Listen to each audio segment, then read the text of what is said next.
വിഗ്രഹം ദൈവമാണെന്ന് ഒരിക്കലും കുട്ടികളെ പഠിപ്പിക്കരുത്. അതൊരു വലിയ അപരാധമാണ്. ഒരു വിഗ്രഹവും ദൈവമല്ല. അത് നമ്മൾ ഹിന്ദുക്കൾ തെറ്റി പഠിപ്പിച്ച് കാരണം നിങ്ങൾ അങ്ങനെ തെറ്റി പറഞ്ഞു കൊടുത്താൽ നമ്മുടെ ഭാരത സംസ്കൃതിയെ നിങ്ങൾ മനസ്സിലാക്കാതെ പോകും. ഒരു വിഗ്രഹത്തിൽ ഒതുങ്ങുന്നതല്ല ഹിന്ദുവിൻ്റെ ദൈവസങ്കല്പം. മനസ്സിലാവുണ്ടല്ലോ? നമുക്ക് ദൈവമില്ല, എന്തേ ഉള്ളൂ?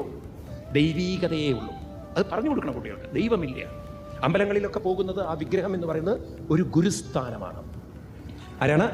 ഒരു ഗുരുവാണ്. ശിവൻ ഗുരുവാണ്. ഗുരുവിനെ ഏത് ഗുരു? അറിവിൻ്റെ ഗുരുക്കന്മാരാണ് ഇവരൊക്കെ. അതുകൊണ്ടാണ് ദക്ഷിണാമൂർത്തി സങ്കല്പങ്ങൾ. കൃഷ്ണം വന്ദേ പറയൂ, ജഗദ്ഗുരു. സരസ്വതി അറിവിൻ്റെ ഗുരുവാണ്. ലക്ഷ്മി സമ്പത്തിൻ്റെ ഗുരുവാണ്. ഒക്കെ ഗുരുക്കന്മാരാണ്. അതല്ലേ ഗുരുർ ബ്രഹ്മ, ദൈവം ബ്രഹ്മ, ദൈവം വിഷ്ണു എന്നാണ് എഴുതി വെച്ചത്. ആണോ? എന്താ എഴുതി വെച്ചത്? ഗുരുർ ബ്രഹ്മ, ഗുരുർ വിഷ്ണു, ഗുരുർ ദേവോ മഹേശ്വര, ഗുരു സാക്ഷാൽ പരം ബ്രഹ്മ.